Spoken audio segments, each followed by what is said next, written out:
sus orejitas, que tengo un ojo así. También el detalle de la esmeralda maestra, que de la esmeralda del caos, se ve muy bonita y todo. Hasta parece un rubí. Pero creo que para que se vea más como la gema sería que poner así. Ahora pasemos con Cream. Mira, esta Cream en figura está muy hermosa, mira. Miren lo de la carita. Es muy similar, es muy idéntica al juego. Tiene los mismos tenis.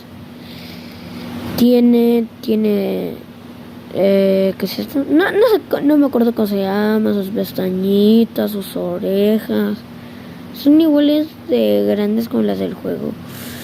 Y por cierto, todas tienen articulación, mira. Le puedo mover la mano